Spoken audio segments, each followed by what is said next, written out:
All right, here we go. Today we have Gina Conway, who was part of a 2006 armed robbery involving Max B and his stepbrother Pooh Sims, which left one man dead. Gina pled guilty to her involvement and cooperated against Max B and Pooh Sims, which got her a 15-year plea deal. She's now out of prison, and we will be doing her first ever interview. Gina Conway, welcome to VladTV. Thank you. Thank you, Vlad, for having me. Okay, let's start in the very beginning. Where'd you grow up? I grew up in Baltimore, Maryland, I want to say a single family home. My father and my mother, they were like split up together. They wasn't together. And, I had like brothers and sisters and stuff in a middle class family. Okay. And at one point you ended up in North Carolina? Yes, I moved to North Carolina as a teenager. When I was, I just moved down there just to get away, from Baltimore. Just go down south and chill out with my family members. My brother lived out there. My uncle lived out there. He was retired, military. Okay, well, at one point you started stripping. I started dancing when I was like 20, I think I was like 21.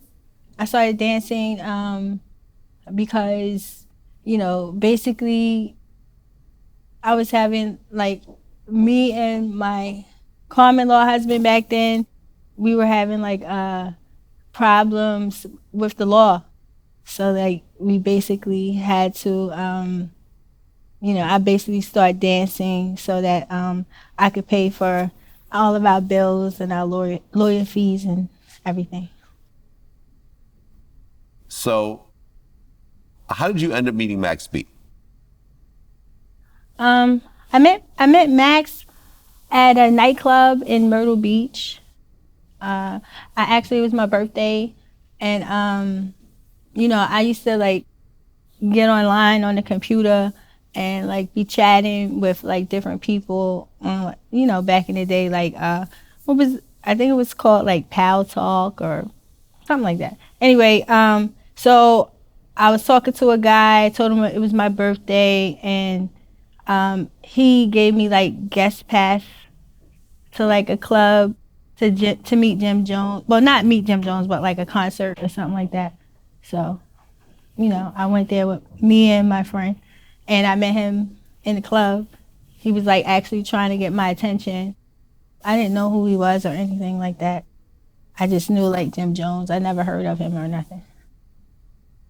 Okay, because right around that time, Max B started working with Jim Jones. They formed Bird Gang, and they went on to do music together. This was fairly early in their relationship, from what I understand.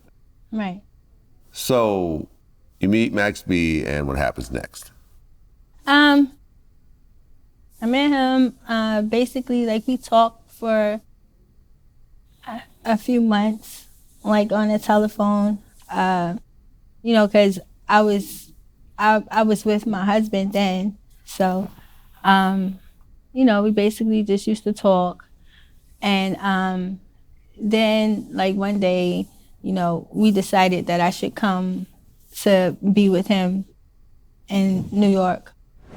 Okay, so you decided to make the move from North Carolina to New York. So you divorce your husband? Well, I guess you're not really married, so you leave the guy that you're with? We were actually common law married. We were together for 13 years. So yeah, we owned property and everything together. So yeah, we were married. That's a pretty big move. You're leaving someone that you've been with a long time. You got property together to be with this rapper you just met.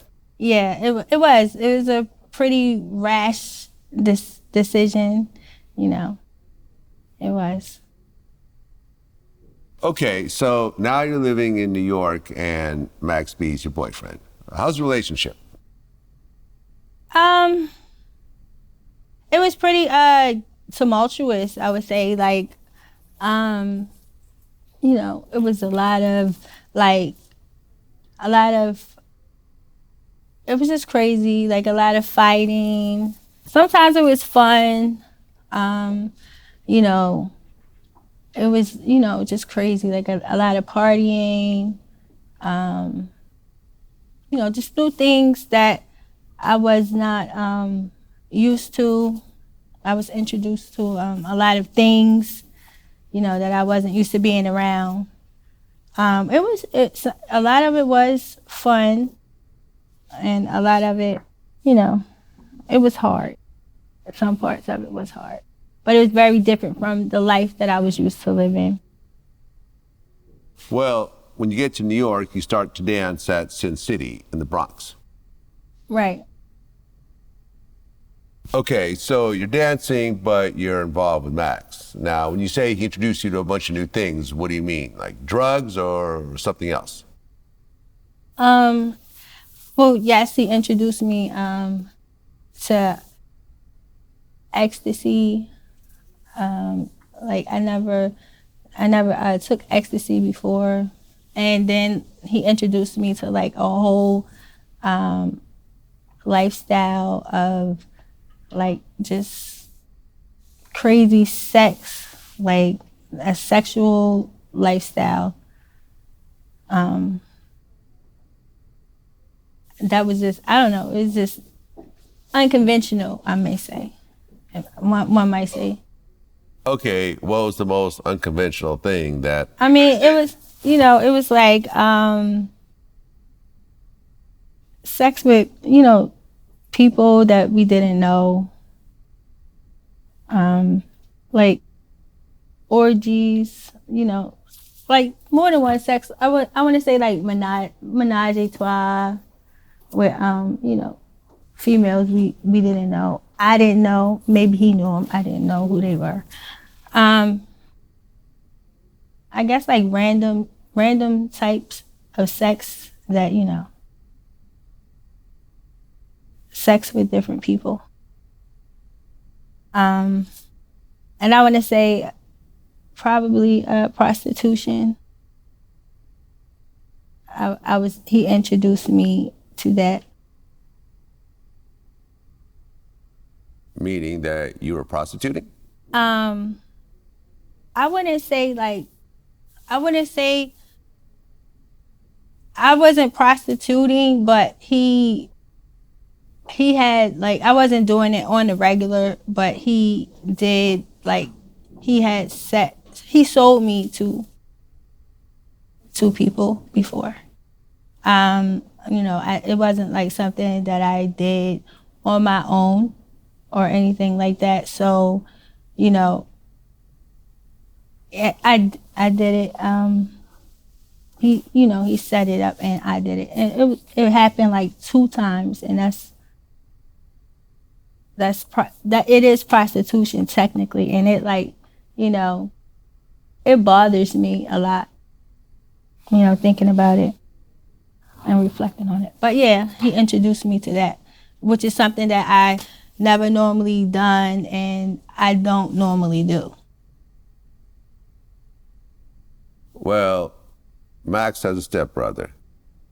Yes. Named Pooh Sims. Yes. Now, leading up to the incident, how many times did you actually meet Pooh Sims? I would say I met Pooh maybe like 3 times, maybe like 2 to 3 times before that. We never spoke, you know, he was like a scary guy to me. You know, the first time I met him, he got in my car and in the back of my car and like dropped ashes in my seat. And, you know, he didn't say hi to me or anything. He just dropped ashes in my seat, got out the car. Like he was introduced to me and, you know, didn't say anything back. So, I don't know. I thought he seemed like a pretty cool guy. Okay, so you met him a couple of times, but the two of you have never formed any sort of relationship. No, we never even spoke. Like, we never spoke. Okay, so here you are involved with Max B, and him and Jim Jones working on music together, and the song Ballin' comes out. Okay. And it becomes the biggest song really out of Dipset, essentially. Were you with him when that song dropped? Yes. Okay. Now, Max allegedly wrote that song for Jim. Yes, he did. Okay. So Jim has this song written by Max. The song blows up, biggest song in Jim's career. And was there some friction that formed between Jim and Max? Because allegedly the paperwork was a little weird when it comes to that song. Yeah, they always like had a little like tension between each other.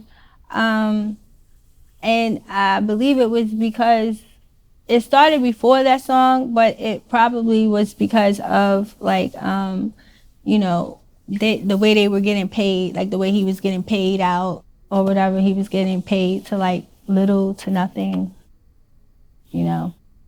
So yeah, that's accurate, pretty accurate. Right, because the backdrop of the situation is, here's this huge song that's blowing up and making millions of dollars.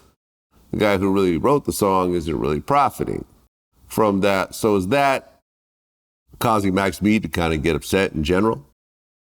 Yeah, I would say he had a lot of feelings, negative feelings toward Jimmy, you know, because of that type of their business relationship. Jim, you know, him making little to nothing and Jim making money. Yes, that is pretty accurate. Okay, so here you are, you're in a relationship with Max. Balling is out, you're still stripping at Sin City. Then you meet a guy named Alan Plowden, AKA Jay, who is a flashy Florida businessman. He drives a white Mercedes, and he carries around a Louis Vuitton bag with about $30,000 in cash. How did this initial relationship start? Well, it was crazy. I was actually just standing outside on the corner about to go to my apartment, and I realized that I didn't have my key. So I was calling Max because he had the key, and so I was calling him, and he basically told me he was at the studio, so I had to wait. So he came to the studio, and I was on my way to work. So you know, that's when I met Alan. Alan was just like standing out there, and he just like started to talk to me, and we just started talking, and then after that, like you know, we went out, and that was it. Like I didn't really know the guy. We just like went out. He took me shopping. How many dates did you go on with Alan? I went out with Alan, like I went out with him, I would say 2 times, but it was like, and it wasn't even in 24 hours. It was about like in 12 hours. So like I met him, we had a drink, and then I went home, and then like the next morning he called me and asked me that I want to go shopping, and which it wasn't even, it was like a couple of hours later, you know, because it wasn't even that long, but he asked me that I want to go shopping, and then we just went shopping. So okay, so you guys go shopping on September 1st, 2006. yes. So he takes you shopping, and then you guys go back to his hotel room, which is the Holiday Inn in Fort Lee. Yes. When I heard this, I was a little confused because you got a guy with a bunch of cash, a Benz, taking girls shopping. They don't usually stay at the Holiday Inn. The Holiday Inn is kind of like a motel. It's kind of like a 2-star. Usually they're a little bit better than that. Why was he staying at the Holiday Inn? I have no idea. I really don't. I have no idea why he was staying there. Okay, so number one, you have a boyfriend that you live with. Why are you letting this other guy take you shopping? Because you know what that usually leads to.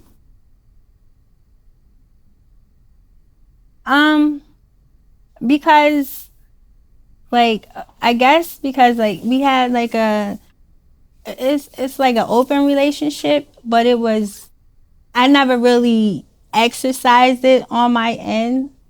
I was like trying to exercise it on my end that one time. But we had he see other women and he said I could see other men, and that was like basically my first time trying to see another guy.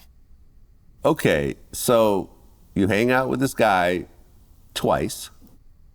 Within 24 hours, he takes you shopping. Now you're back in his hotel room. Okay. What happens next? He stopped to take a shower or something. He was like really going in to take a shower. And I guess like I was waiting for him. I was supposed to wait for him. But I wanted to leave. So, I wanted to meet Max because I was talking to Max on the phone like the whole time while we were like shopping and stuff. And he was telling me to come back where he was at. So I had other plans. I wasn't trying to, chill with the guy or nothing. I wanted to be where Max was. So I went back to where he was. I caught a cab and went back. Okay, while you're out with Alan shopping and so forth to go back to his hotel room, are you telling Max B what you're doing? Or Yeah, I told him we was on the phone like the whole time, like, we had the little bleep phones, and we were talking the whole time. I told him I was shopping with the guy, he was basically like bleeping in, like telling me, to hurry up, and, basically like I shouldn't, I better not be sleeping with the guy and stuff like that. Okay, so Max is lightweight jealous. Yeah. Okay, now I've taken a lot of girls back to hotel rooms. Usually I'm showering before sex or after sex. I'm not going in there to shower, just a shower. So did you guys actually have sex? Oh, no. I didn't have sex with him. He showered. I didn't have a shower. I was actually on the phone with my friend, and I went outside I used to smoke cigarettes then. I don't smoke now. I went out to like smoke a cigarette while he was in the shower, and then I came back. Okay, so this guy comes up to shower. He just took you shopping. Usually a guy expects something out of that situation. Yeah, he probably did. He probably did expect something. I'm pretty sure he did, 9 times out of 10, like a guy take you shopping, he spend money on you, he do expect something. But yeah, I wasn't trying to I didn't have sex with him. I wasn't trying to have sex with that guy. Okay, so eventually you leave the room. Did you get a copy of the key before you left the room, or you just left the room? Yes, I had it. Actually, he gave me a copy of his key when I went to go smoke a cigarette. So he gave me a copy of the room key. Oh, but he never asked for it back? No. And I didn't really notice that I had it, like, until later. Okay, so now you leave Alan's hotel room at the Holiday Inn, and then you went to go meet up with Max B in Harlem? Yes. And how did that conversation go? When I pulled up, he like, it's like a lot of people outside. I think it was like they were having like a basketball tournament. We were right in Lincoln Projects, and so there's a lot of people outside. They were all like looking, and he had like, he's really loud, like a loud bravado, and he's like, oh, oh, what the fuck?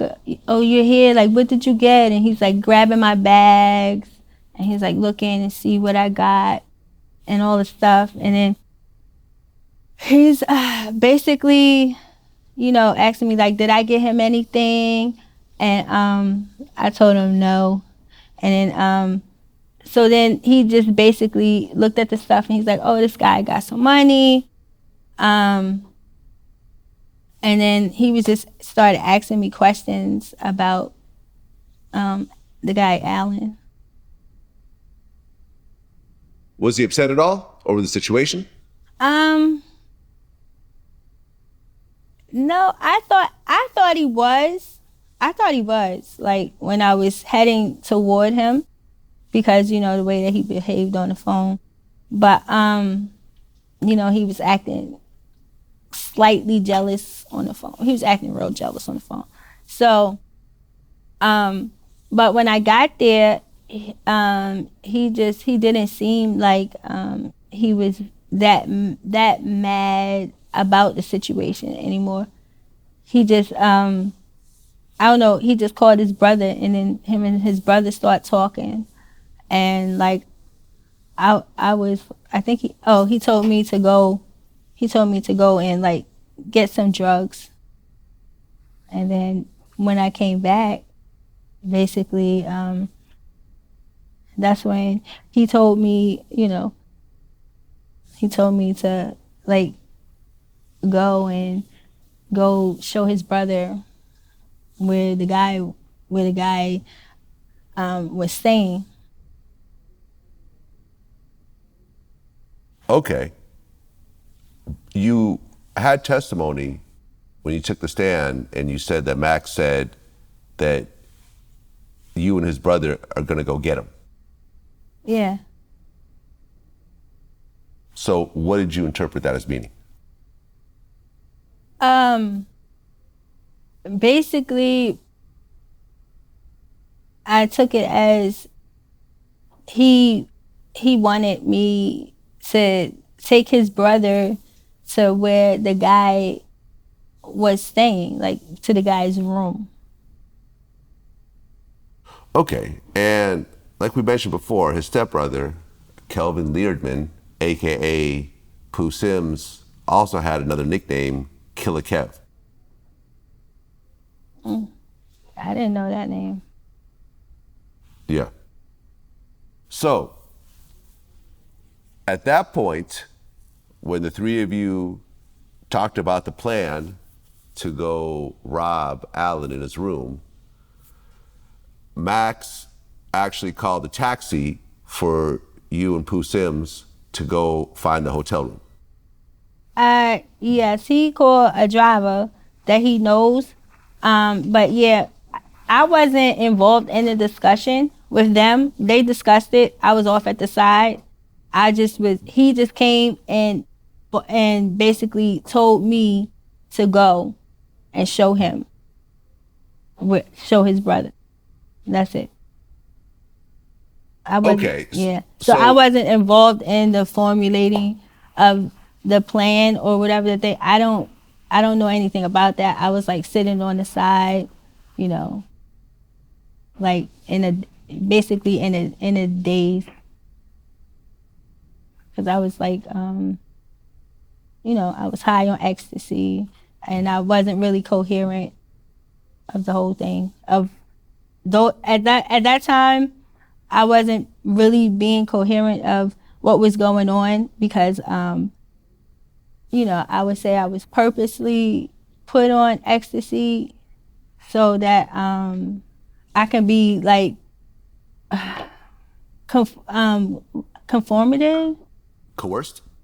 Yeah, like I guess like more easy going, you know. Okay, so you guys get in this car, and I guess you don't quite remember which Holiday Inn it was, so you're trying to figure out which Holiday Inn in the area it was? Yes, because I didn't even know the area. Like I'm not from here, you know. I'm not from New York, New Jersey area, so I wasn't really sure, like, where I was going. I didn't even know that it was in Jersey. I still thought we were in New York. Like, I didn't know. Right, because they checked phone records and they found phone calls from Pooh Sims' phone calling various Holiday Inns trying to figure out where it's at. And eventually, around 4 a.m., you guys actually find the right Holiday Inn in Fort Lee, New Jersey. So, leading up to going up to the room, you actually saw Pooh Sims with a few things. Right? Mm-hmm. And what were those things? He had some duct tape and a rope and a gun. Well, first I seen the gun. I didn't see any of that stuff until I saw the gun. He pulled the gun out and basically told me to get out of the car. I did that right there.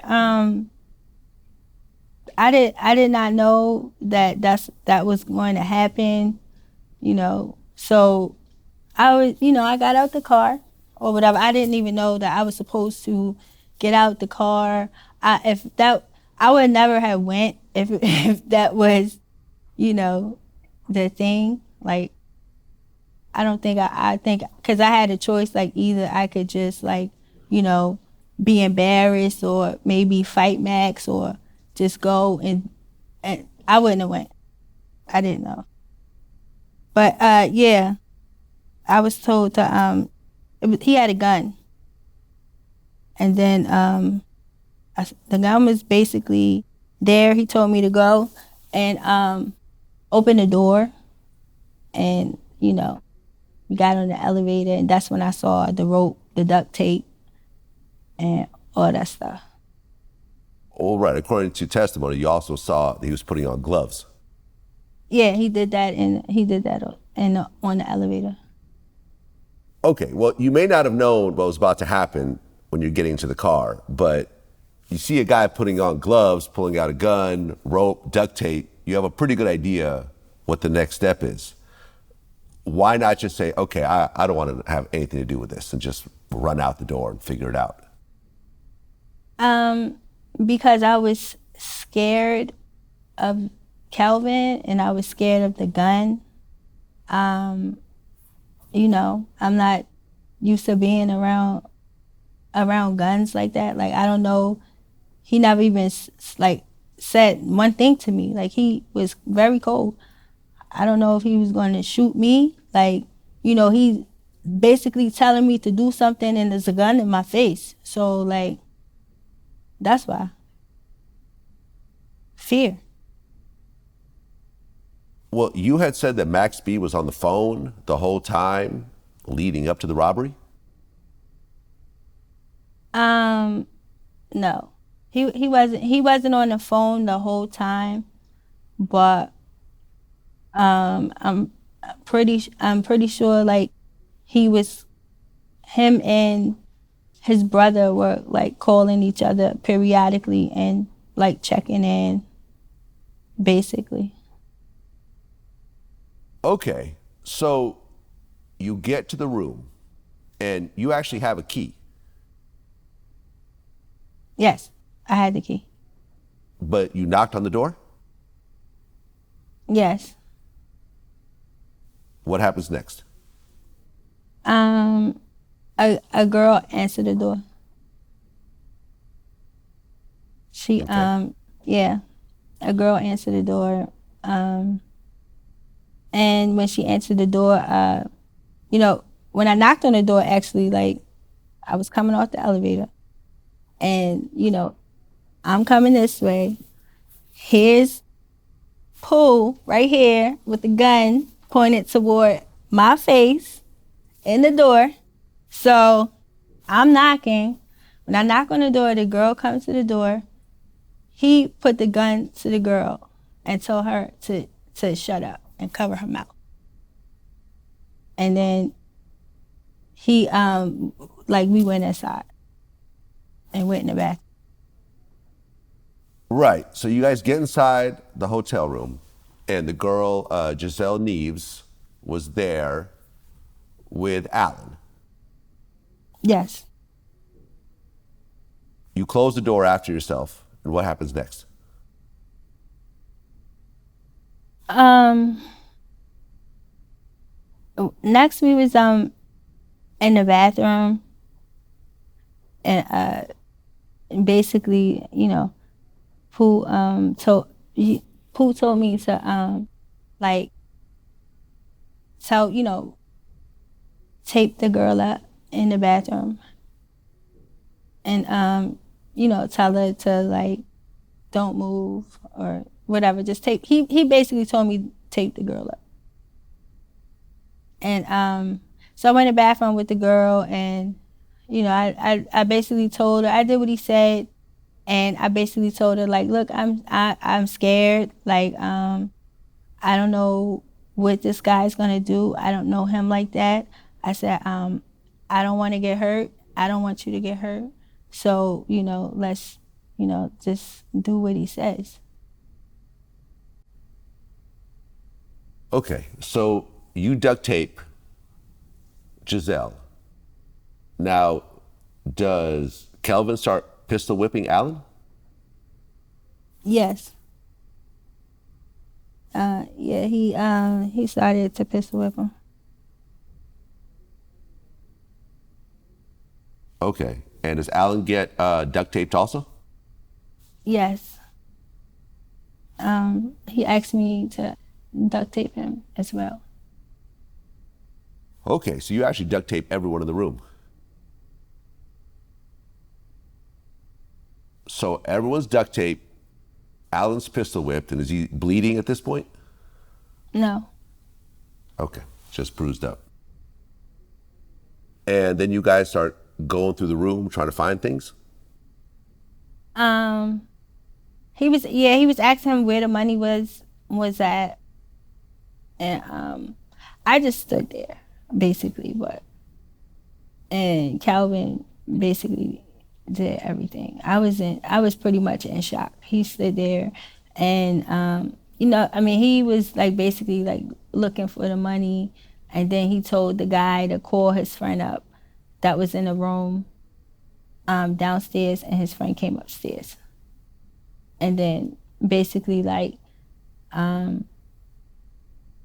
when he came upstairs, Calvin shot him in the head.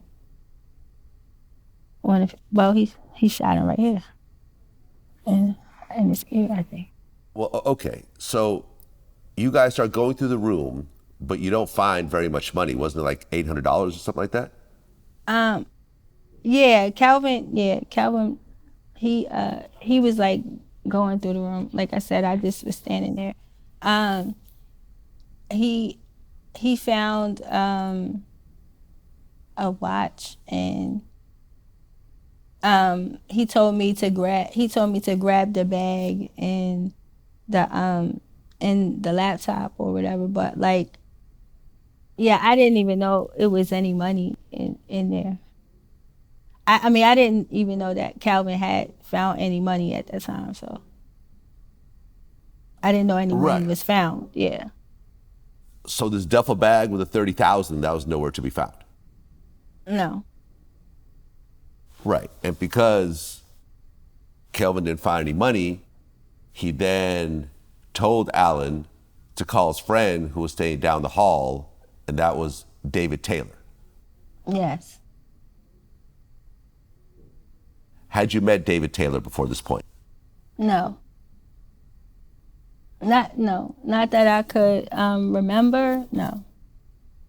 Okay, so David shows up in the room, and is there a fight? Is there a fight over the gun? No. He just came in, and Calvin just Pooh shot him in the ear.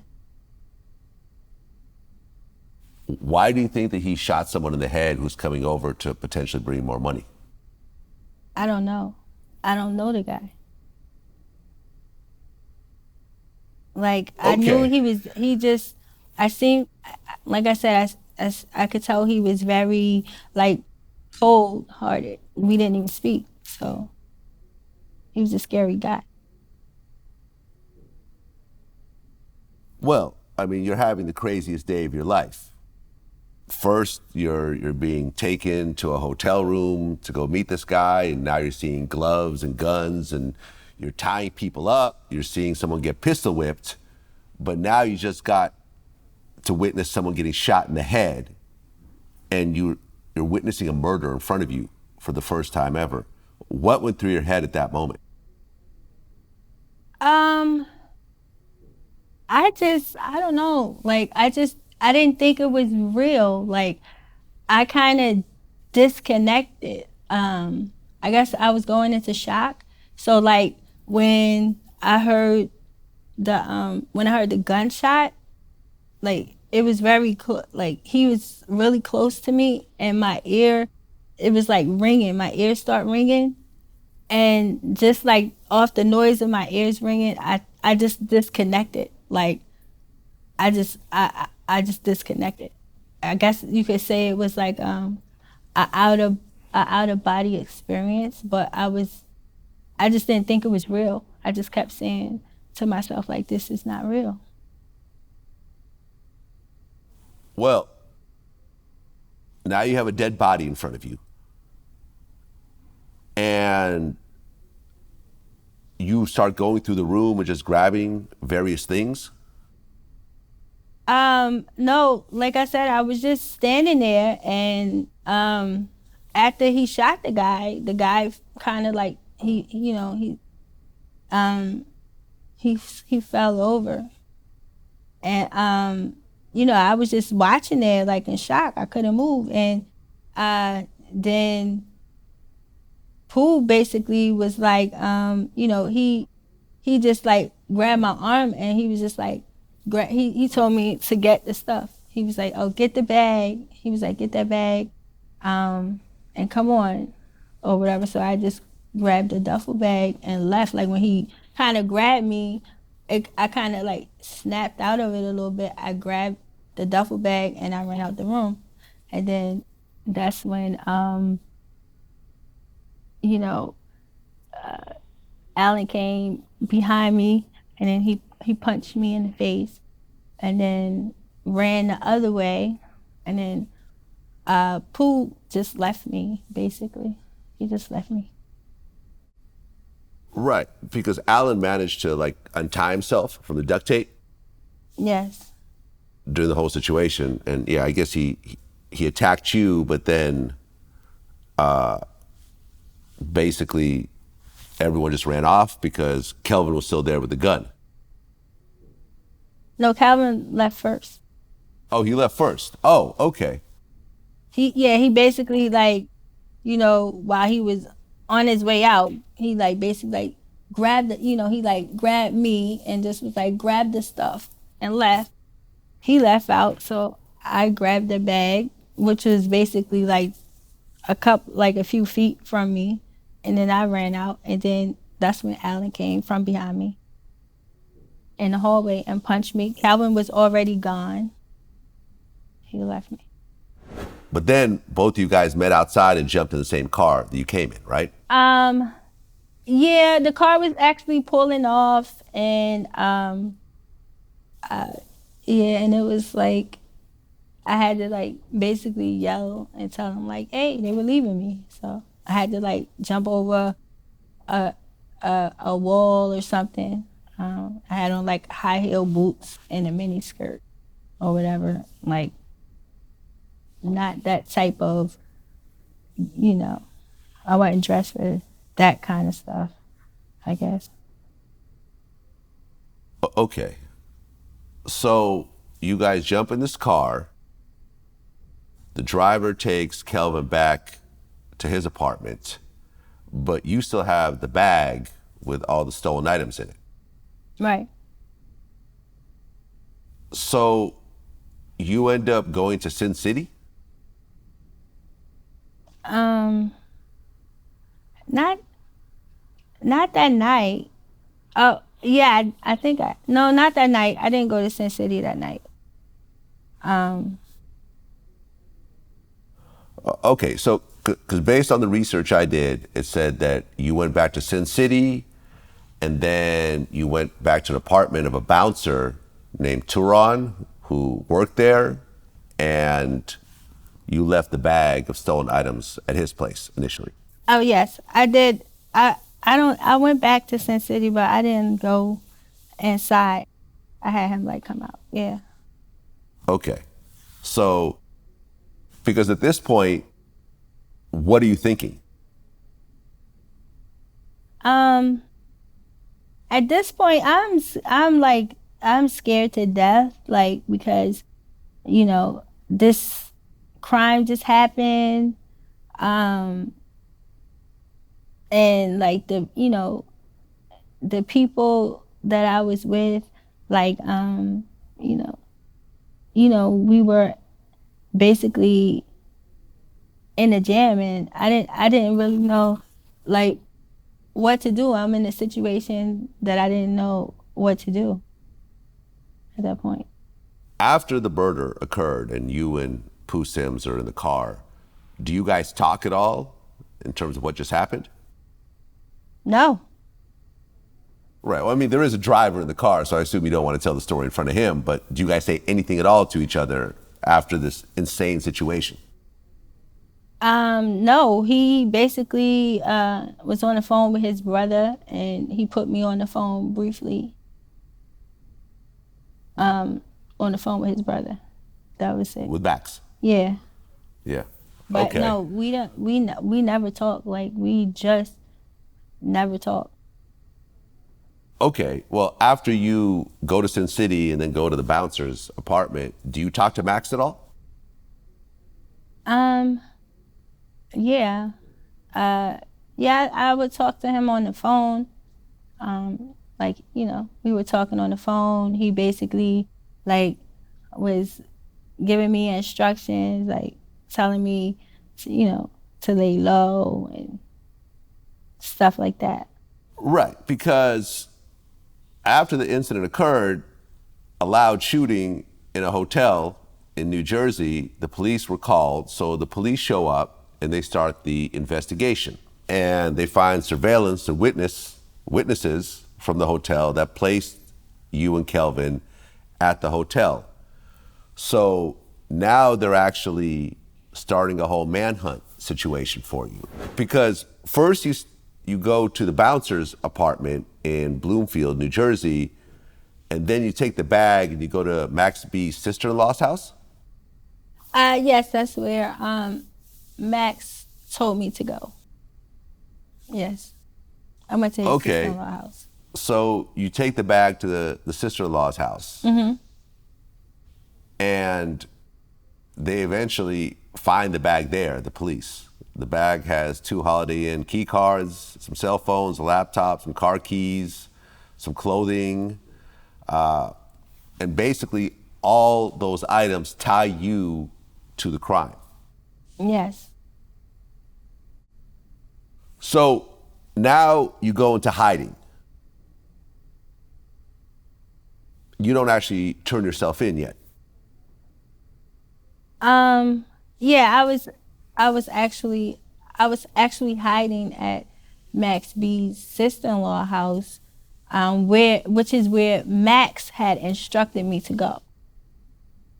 Yes, he told me to go there. So that's where I was hiding initially before the cops came. Then I went to Brooklyn. I went off to Brooklyn to hide at one of Max brother's like girlfriend's house. Me and her were cool. Why not just go to the police and say, listen, I was forced to partake in this robbery. A murder happened. I want to cooperate. Something like that would have probably ended up a lot better than them actually trying to find you. That's a good question.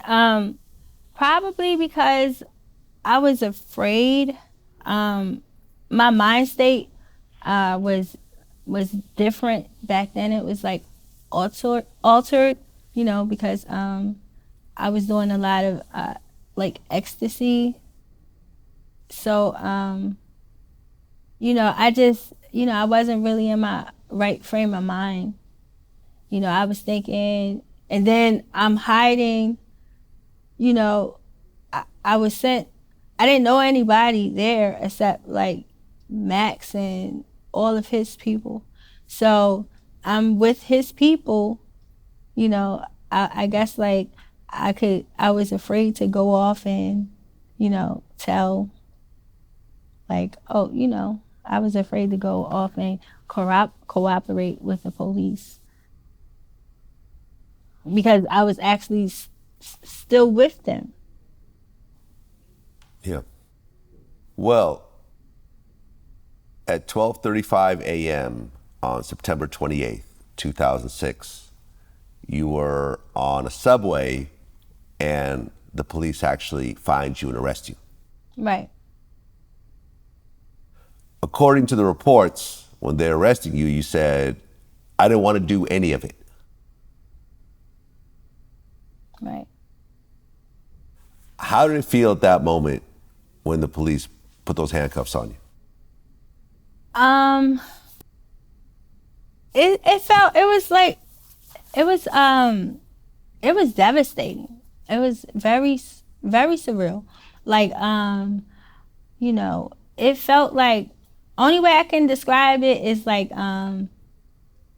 dying. Like I actually saw like my life flash before my eyes. Like, you know, it was very, very crazy. The police officers, you know, they came down the subway platform. They kind of like, you know, Jersey cops, they kind of like roughed me up a little bit, you know.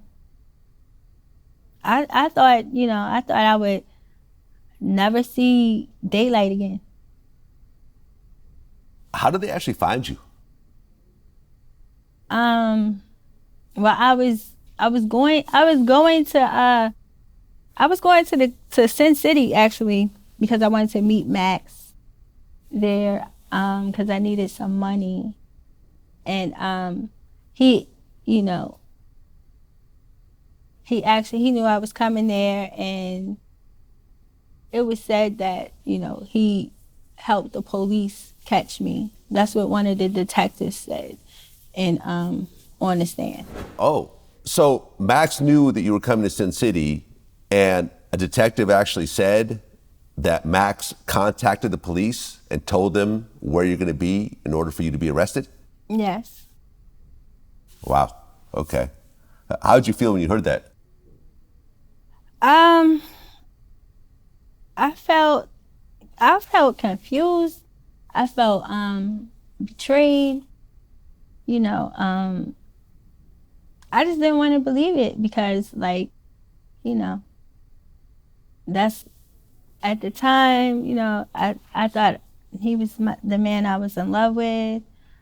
I just felt betrayed because, like, you know, that's not a situation again that like I would normally be in. It was like I was put in a situation and then basically turned on. Like, I don't know. It was very heartbreaking. Very heartbreaking. Well, you get arrested, you get taken to the station, and according to reports, you gave a statement right away. Yes, I did actually. It was like, I didn't know that I was giving a statement because where I'm from, like in Maryland, to give a statement, you actually have to like write it out and sign it. It got to be like formal. But here, I think it's the same way, but the cops, like the marshals in New Jersey, what they did while I was talking, not formally giving a statement, but talking, they had a tape recorder that I did not know about, and they were recording, and they were actually taking advantage of the fact that, you know, they wasn't in, you know, we wasn't in a real jurisdiction, like we were in New York, but they were taking advantage, basically. Like we were in New York and it was New Jersey. I feel like they took advantage of me constitutionally, like my rights. I had no knowledge of it being recorded, so. Right, but to be fair, when you get arrested, they say anything you say can and will be used against you. So if you say anything, you should already be aware that it could be used against you. Facts, but nobody said that to me. So that was also a motion that I filed, a Miranda Act. Nobody said that to me at all, so no. Got it. Okay, so you get to the station and they record your statement at that point. And in that recorded statement, you identified Kelvin as the shooter in terms of David Taylor getting killed. You described the robbery in detail, and you also said that Max B was the one who orchestrated the plan and sent you to the hotel with Kelvin. Yes, correct. And at that point, you were the only one arrested? Yes. Okay, so after your statement, Max B and Kelvin both get arrested. Yes. And all three of you get indicted on the same counts: murder and felony murder, armed robbery, kidnapping, conspiracy, and weapons charges. Yes. You're facing 75 years for your involvement. And initially, the cops said that you were the mastermind of the whole situation? I believe that's what Max's defense attorney said. Okay. So you were never being accused of being the mastermind? Yes, I've heard that, but I believe that came from Max's defense camp. But I mean, that's like totally absurd to me because, you know, like I'm not, you know, I know it doesn't matter, but like I'm not even from New York City. Like, how can I orchestrate a robbery? I don't even know where I am. So I mean, it's far-fetched, but okay. Now, you have $1 million bail set, but you can't pay that. No. So you're sitting in jail. Yes. You can't afford a lawyer either. No. So you get a court-appointed lawyer. Yes.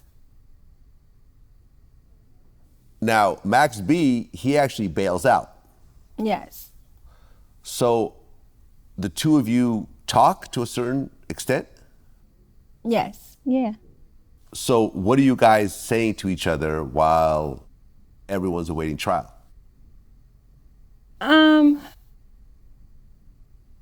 At first it was like, you know, mean, like nasty letters, like, oh, you did this to me. You know, as far as like, you know, his career is about to, you know, pop off and, you know, this, that, and the third. And then it was just basically like love letters and stuff like that. But yeah, we talked the whole time. We talked. Well, but you did make a statement against him already. Okay, so with that, like I said, I was not aware that I had made a statement. Right, but he was aware of it. He had a lawyer. Yeah. So when we went to when we moved, like when I moved to Bergen County, when I moved to Jersey, you know, like they transported us to Jersey. I didn't know until like our arraignment that they had put me as a witness against him, when I only found out because they, you know, they had us like on separate sides of the courtroom. So like I didn't find that out until like the day I was transported to Jersey, that like we were on separate sides. Okay. Did Max ever offer to pay for a lawyer? Yes, he offered to pay for my lawyer, and then even afterwards, even when we were still on like separate sides or whatever, you know, we still talked. He still communicated. He still sent me money sometimes and stuff like that when I was locked up. Okay. Now, Max B is out. Him and Jim Jones start to beef. I think French Montana gets involved in that beef. Are you seeing all this stuff on the internet, or do you not really have access to it because you're locked up? Well, I was locked up, so I didn't have access. Like when I was locked up for the whole time after he was out for those 2 years on bail. I was locked up, so I didn't see anything. I didn't know anything about it. Yeah, I had met Max right around that time, and also French. And I was around him this one night. It was in the studio with Dame Grease, and Max was so drunk that the Dame just said, forget the whole thing. He just shut down the whole video shoot. Max jumps in his car, stone drunk, drives off. And it just seemed like he was really, really just going through it, and it was just trying to just get as drunk and high as possible to just deal with it. Right. I was pretty much all the time, like a lot of heavy drugging. Okay, so you're locked up for 2.5 years awaiting trial. And leading up to the trial, you finally take a plea deal where you pled guilty to manslaughter for Taylor's death and the armed robbery in the hotel room. Yes. And part of the plea agreement was you agreed to testify for the state against Max B and Kelvin. Yes. Because they had a joint trial in 2009. So how did you feel signing that plea deal? I felt terrible. I felt like, like, I don't know, I just felt very it's something that I did not want to do, because first of all, I was signing something that, I wasn't guilty of, so I felt, it just was wrong, and I know a lot of times, people do sign plea deals or whatever, just so that they won't get a lot of time, even if they didn't do it. But yeah, I felt terrible. And then having to take the stand against somebody that, I was in love with at the time, it was horrible. Well, to be fair, what you pled guilty for, you actually were involved in. I mean, it didn't say that you were the trigger person, but you were involved in a robbery that turned into a murder, right? That's the manslaughter part. The armed robbery, you did grab a bunch of things and take them with you. That's the robbery part. So. Facts. It's not like they just made up a bunch of stuff and you agreed to it not to do a bunch of time. I think that what you pled guilty for was relatively accurate. I mean, it's a scope of a difference, like in the law, in order to make a crime, if you study law, you have to have intent, and you have to have knowledge of a crime and intent.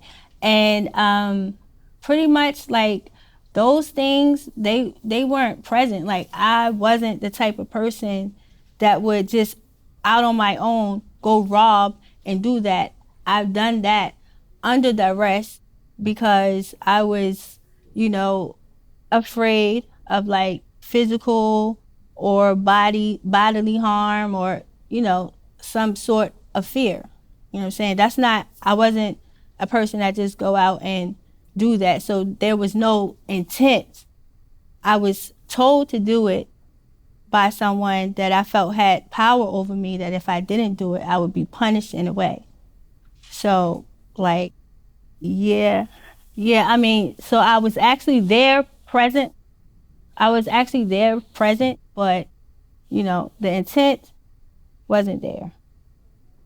And, Right. And the knowledge, I get that part. And the robbery. I get the part of what you're saying. Yeah, and the robbery, like me going in that car, I had no idea that a robbery and a murder were going to take place. Yeah. By me going in that car. All I knew when I got in that car is if I didn't go, then, you know, maybe I'll get embarrassed out here. Like maybe, you know, maybe something might happen to me or, you know, I wasn't thinking right. But yeah, you are right. Well, right. And remember what I said earlier, had the whole situation occurred, the murder happened, you grabbed the stuff, and had you call the police right then and there and say, listen, this is what happened. The guy had a gun. He forced me to duct tape everyone and grab the stuff. I don't want to have any piece of it. Here's who they all are. As opposed to, okay, let's grab the stuff, go to this place, and then call Max, take it to the sisters-in-law's place. So now you're transporting stolen property to multiple places. I think ultimately that changed the whole narrative. Yeah. I think that had you just called the police right then and there and said, this is exactly what happened, and I'm going to completely cooperate, you might have gotten like probation or not even, you know, done any jail time. You see what I'm saying? Yes. But of course, you know, hindsight is 20/20. You know, had I done this or whatever, I can understand in the moment, you just witness a murder in front of you and you don't have no idea what's happening. Yeah, I mean, you start to make a series of bad decisions along the way. Yeah, I actually wish I did. Yeah, I actually wish I did.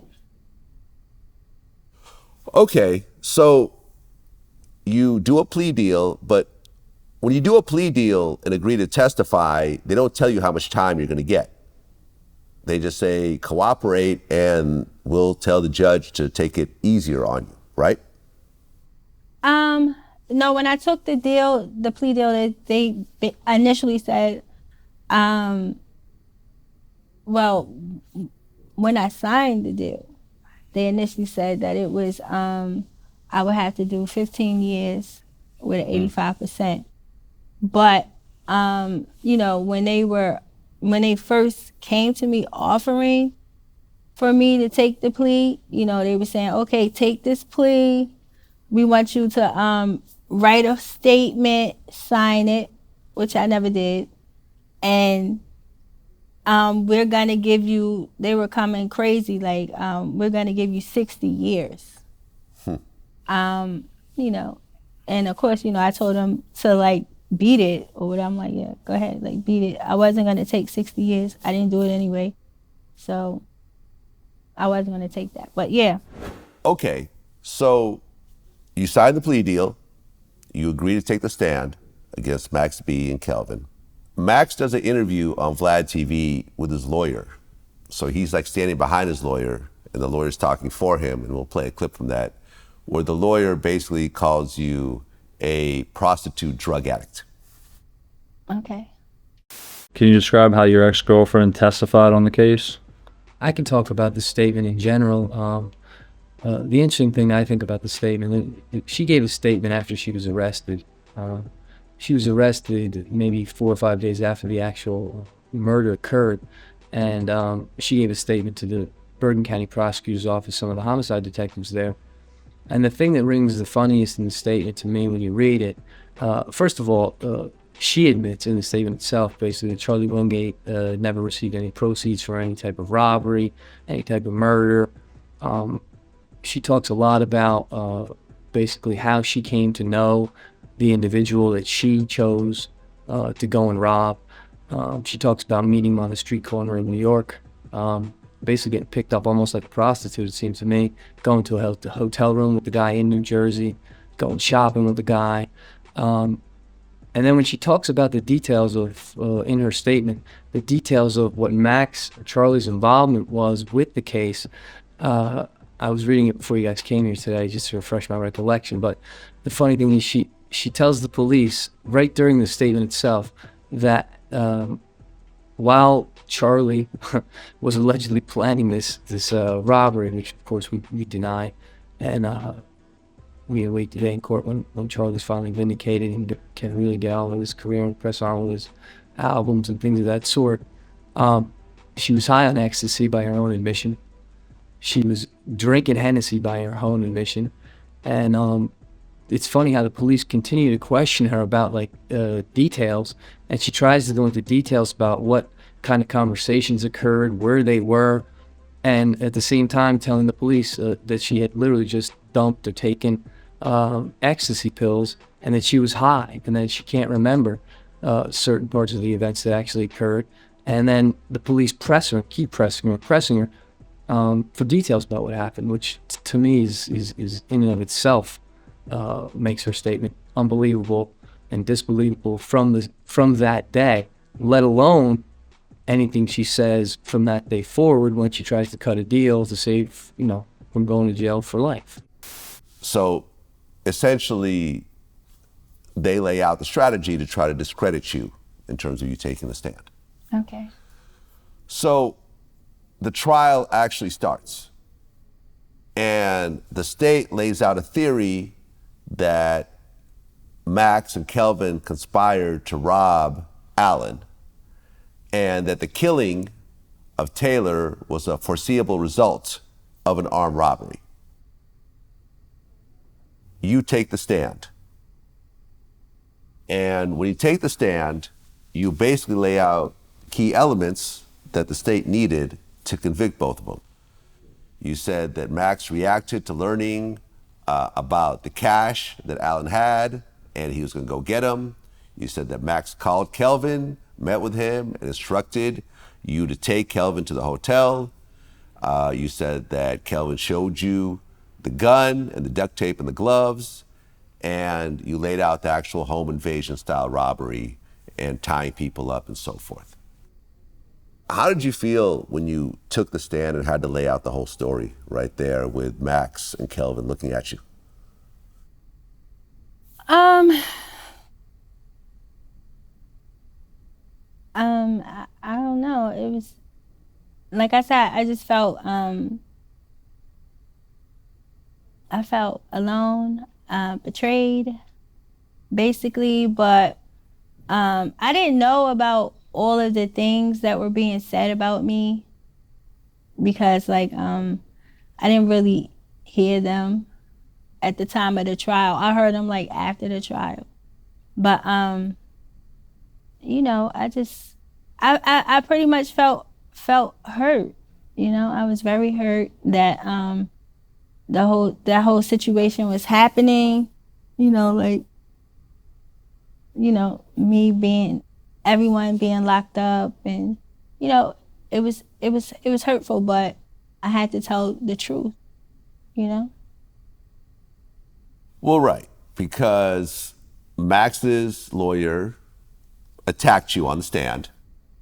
They called you a self-interested liar who cut a deal just to save yourself and try to put everything on Max. They emphasized that Max wasn't even in New Jersey when the robbery occurred, and they said that the whole mastermind role was unreliable. But ultimately, it went to the jury, and both Max B and Kelvin were convicted on felony murder, robbery, and all the other related charges. Max B got 75 years, and Kelvin got life plus 35 years as the shooter. When you heard that they were both found guilty, what did you think?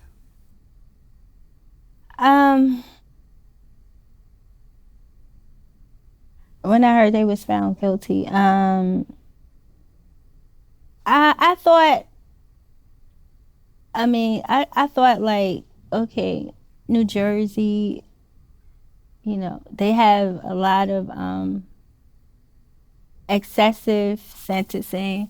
I thought, like, you know, giving somebody, I just thought that time was very excessive. Like, you know, I just questioned the whole, like, justice system as far as, like, you know, time. But, like, life plus 35 years is a long time to give someone. You know, and like, people should be able to be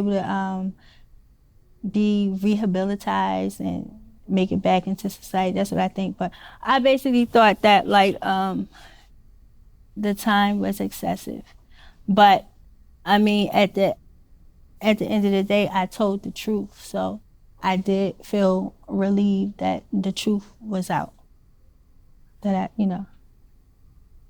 Well, you get sentenced to 15 years, subject to the No Early Release Act, which meant that you could serve 85% before parole, which is about 12 and 3/4 years. Yes. And you got sent to the Edna Mahan Correctional Facility for Women? Yes. Where is that? It's in Clinton, New Jersey. Okay. So here you are, 2.5 years in county jail, but now you get transferred to the actual state penitentiary. What was that first night like in the state?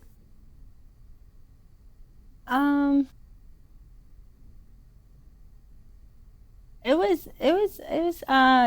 was terrifying. Like, very loud. Just, you know, I was there with a whole bunch of like, females. I feel like I didn't fit in with them. Like, you know, a lot of these girls were like, you know, they were like real hardcore criminals. Like, and no, it was pretty scary. And 15 years is a long time. Like, you know, even a quarter, like 85% in a quarter of 15 years is a long time. So, you know, I just pretty much thought my life would be over. You know, I was like in my, you know, mid-20s. No, and as a matter of fact, I was just approaching my 30s, and I felt like, you know, it was done. Because, you know, when you in your mid-20s, you think 30 is just over the hill. And you're not even, you just think, I just thought my life was over. Now, you hear a lot about men's prisons, but not so much about women's prisons. Now, are there a lot of fights in women's prisons? Yeah, it's a lot of fights. You know, women can be catty. So it's a lot of fights. Actually, they said that Clinton, the prison that I was in, Edna Mahan, for women, they said that at one point it was like one of the most dangerous female prisons. I know that they're like about to shut it down now because, you know, a lot of the females sued because the officers were sexually abusing a lot of the inmates. So that prison is going to shut down. Okay, so you had male prison guards raping the female inmates. Yeah, a lot of fights, a lot of rapes. You know, just a lot of gang activity. What about rapes between the women inmates themselves?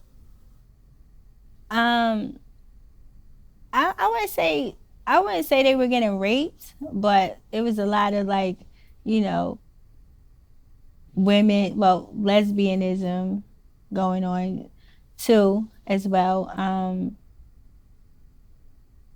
So yeah, it wasn't women. I don't think women get raped by women in prison, but I have heard of some instances where some of the officers were, again, like, taking advantage of, you know, some people, like older women, some minors, and, you know, some women that might be incapacitated mentally and stuff like that. you yourself, what was the worst situation you got into? As far as with the guard? Period. Guard, Oh. inmate, anything.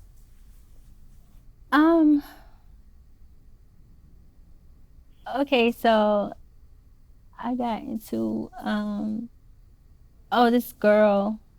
I don't know, like she was a blood member, a gang member, and she was a young girl, and like for some reason, she didn't like me or whatever. So like she hit me in the face with a she hit me with a lot in my face, and like basically me and her had a fight, and she kind of like knocked me out, like my nose was like leaking blood, and then like I couldn't move. Like I can fight, I'm a fighter, but I couldn't actually move because like I guess when you get knocked out you can't move your limbs. That was like my first time, and I couldn't get up. And then like later, like my friends, they wanted to jump on her, but I told them not to, because I just didn't. It was just senseless just to be, fighting like that. But yeah, that was the worst thing. My nose was leaking everywhere. It was crazy. That's like the worst situation I've been in with an inmate. But I had other fights where I didn't, actually lose. But I lost that one, so. Well, in men's prisons, if you're a snitch, that could potentially cause serious problems. And a lot of times people who cooperate get put in protective custody and so forth. Now, you have a very high profile case. Everyone knows you cooperated, you took the stand. Max B is still a popular rapper, Jim Jones, French Montana. So obviously everyone knows about the situation. Was there issues with you cooperating in prison? Did I have issues with inmates because I cooperated against Max? Oh, Correct. Yeah, I did. I had I had females, approach me because of the situation. I just handled it myself. But yeah, I've been approached a few times by females. And it was like it was like tension in the beginning, but it wasn't too much tension. I would actually put on PC for involuntary PC at one point because someone from the outside sent in a death threat to me. I think they did it like 2 or 3 times, and they put me on involuntary PC because of that for like a year. But other than that, I really, any other run-ins or whatever, like fights, I just handle them or whatever. I handle them. But definitely approach. Well, in 2013, you filed an appeal, but it wasn't based on your guilt. You claimed that your confession was involuntary. You said that your statement to the police after the arrest was coerced and it should have been suppressed. You also claimed that your sentence was excessive, and you asked for a reduction, saying the 15-year term was too harsh, given the fact that you cooperated. Now, a New Jersey appellate panel actually reviewed it and rejected both your arguments and upheld your sentence, saying that you had received a negotiated plea deal that already limited your exposure compared to the murder felony charges that you could have gotten, and the sentencing judge had properly considered the seriousness of the offense. So how did you feel when your appeal was shot down? Defeated. I felt defeated because, again, like, that was a very excessive long time for me, as a person that I didn't have like a real intent, to like, that's not what I was trying to do, like commit a crime. And again, like I said, I did cooperate. And you know, it's not like I had that type of thing in my record, like in my track record. Like, I'm not a violent person. So yeah, I did. I felt defeated, and especially because, like, you know, well, as soon as I got locked up, I went straight to the law library. I started to, like, you know, look up and research and learn the laws and stuff. And basically, you know, my rights were violated as far as, you know, the police officer. I was under the influence at the time, and you know, so constitutionally, you know, that my statement was not supposed to be held because I was basically, you could see that I was under the influence, like, physically. So normally, like, when they do homicides, like when it's a homicide case in an interrogation room, they videotape it, but, like, they did not videotape it because of, like, my appearance. Like, my eyes were physically rolling. When they arrested me, I had a tumbler cup with Hennessy and orange juice. I had a pocket full of ecstasy. Like, so they, you know, I was under the influence. It should have been thrown out. So yeah, I felt defeated. Do you think that if you actually had a high-priced lawyer, that your plea deal would have been very different? Yeah. Yes, I think if I had a paid lawyer, that I actually probably could have got the case thrown out on my part. Or maybe, you know, because, like, like I said, it's a great area when you're taking, like, when you're creating a statement, or, you know, somebody's making a statement. It's a great area when, you know, you're not when you're violating people's rights, like you're not reading them their Miranda, you're hiding recorders and stuff like that. Like, so yeah, it really wasn't fair. You're serving your 15-year sentence, and then in 2016, Max B agreed to a deal where his felony murder conviction was dropped, and he repleaded to aggravated manslaughter, which reduced his total time from 75 years to 20 years. Okay. Did you hear about that when it happened? Yeah, I actually heard about it. We were writing back and forth, like, corresponding. And he actually... You guys were still corresponding while locked up? Yes. You and Max B. Okay, even though you took the stand against him? Yes.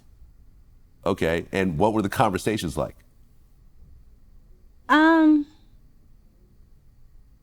Basically, it was, you know, like, we were good friends, like, you know, before any of this happened. We were actually lovers. So it was basically like a bunch of I love yous, I miss yous, and, you know, basically telling me what he was doing and, you know, regular talking. Okay, so when you heard that he went from 75 years to 20 years, how'd you feel? I mean, I felt good about it. I felt good about it because, like I said, you know, time, you know, that time is very excessive. It's very excessive. So yeah, I felt good about it. Okay, so 2 years later, in 2018, you're 38 years old. You end up doing 12 years and 9 months, and you get out of prison. Okay. How did it feel to walk out of that prison the first day?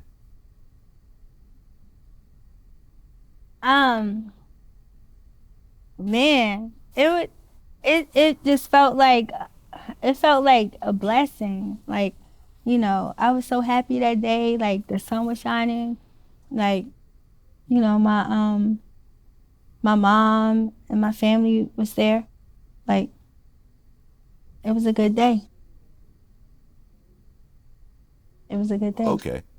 Well, you get out and you essentially keep a very low profile. You don't do interviews, you're not on social media like that. Everyone knows the Max B story, but no one even really knew that you were out this whole time. Was that on purpose? Yeah.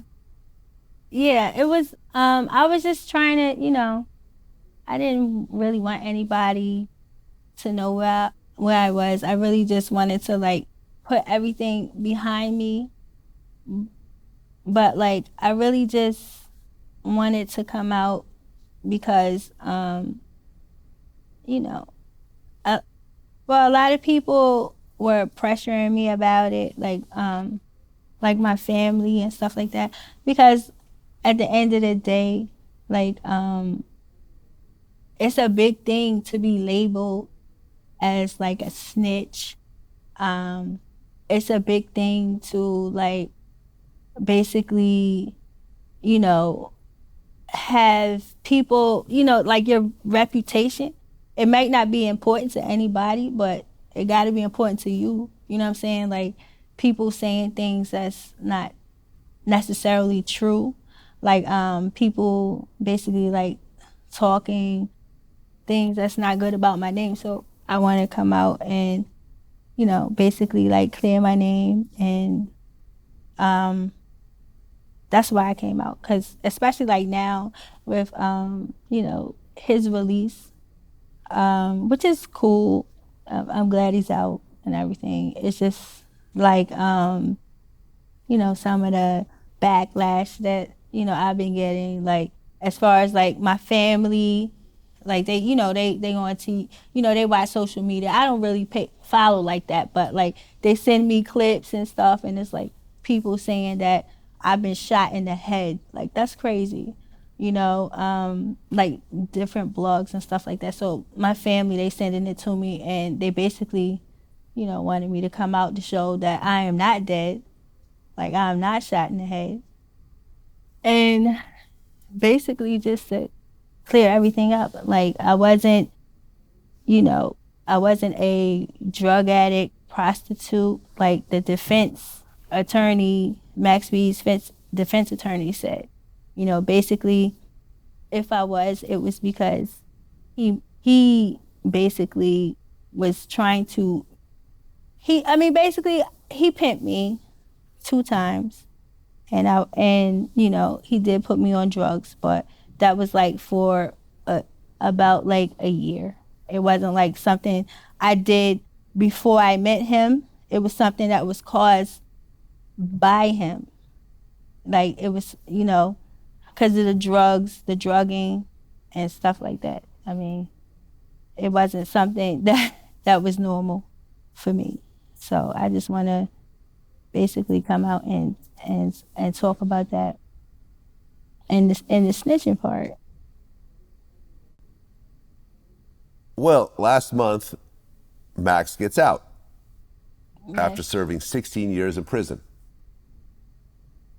You guys were writing each other while locked up. Have you guys met up?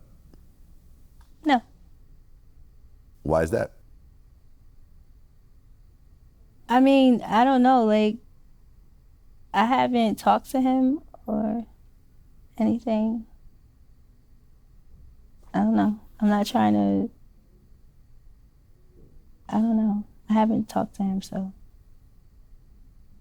If Max B walked in the room right now and sat down next to you, what would you tell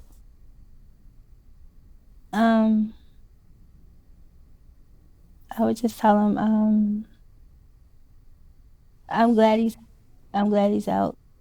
I would, basically say I'm glad he's out, and I would tell him that, I hope that, he's learned something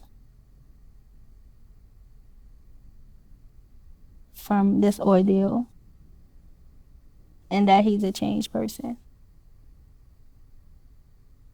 Well, if Kelvin walked in the room right now and sat down next to you, and he's doing life plus 35, what would you tell him?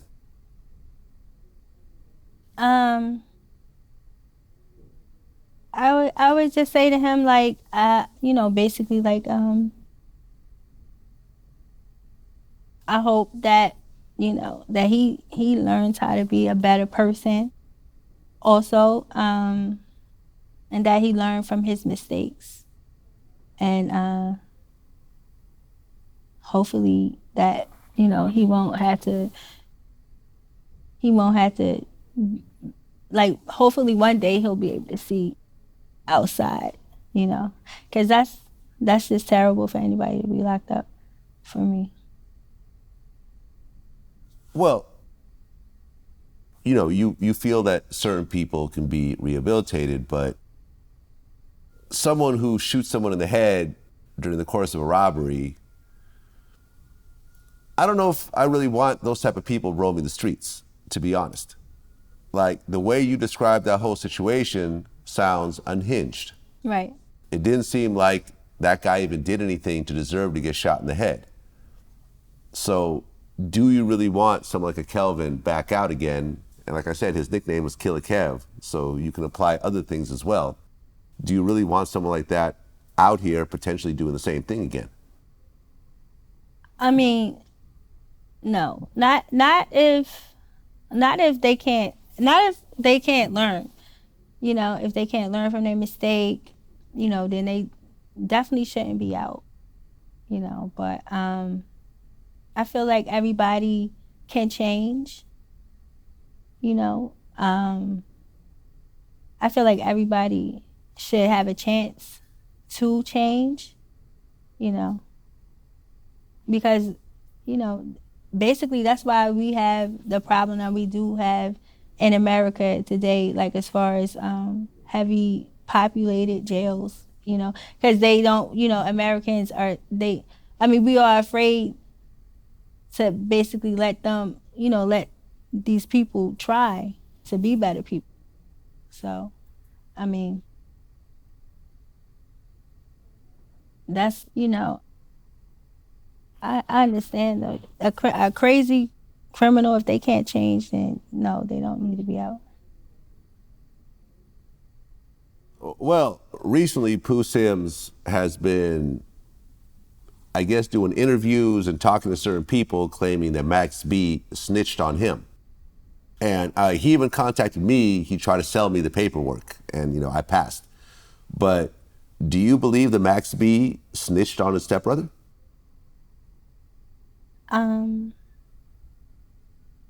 Me personally, I don't have any knowledge of that. I don't have any knowledge of that. I can't rule it out, you know, for sure, but yeah, I don't have any knowledge of that. Okay, but earlier you did say that the detective took the stand and said that Max B actually said where you were at so you can get arrested. Yes, I have that in my paperwork that they gave me in my discovery. Okay. Well, have you spoken to Kelvin at all?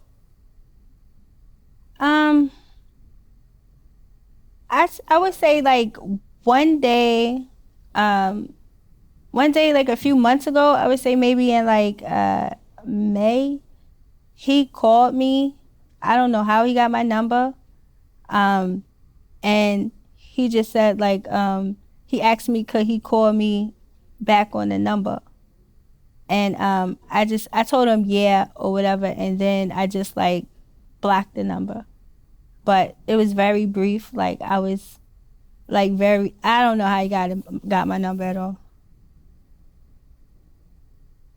I was a little disturbed. I mean, when you look at the situation right now, I mean, obviously you have to take some blame yourself, but so who do you really blame for putting you in the situation? Oh, that's easy. Myself. Because, you know, you are responsible for your actions. You know, even though you may be in surroundings that you're not familiar, you know, and you might just be learning, you know, I just want to sometimes you have to be able to step back and, look at the whole picture with yourself out of it. And yeah, now, yeah, I can only blame me for that situation that I put myself in. Well, Gina, I appreciate you coming in and telling your story for the first time. I think a lot of girls get caught up with older guys that are famous, have money, and they get caught up in situations and are afraid to say no. And next thing you know, they're part of a crime. And then they have to figure out whether they want to cooperate or not. I think most sane people, when looking at a situation like yours, do I want to do 75 years or do I want to say what really happened? I think most people would take the route that you take. And I think even in hip hop, where everyone used to say no one should ever snitch, cooperation on any level is bad, you're starting to see these stories come out between Tekashi 6ix9ine, Gunna, even Young Thug with his surveillance footage that came out. You're starting to see that a lot of this stuff is very gray area. And it's easy to say, oh, I'm going to take 100 years and never say nothing. But when you're actually put in that situation and you're looking at being 25 years old and getting out at 100 years old, how many people are really going to do that when they're not the ones who pulled the trigger? They're not the ones who put the plan together.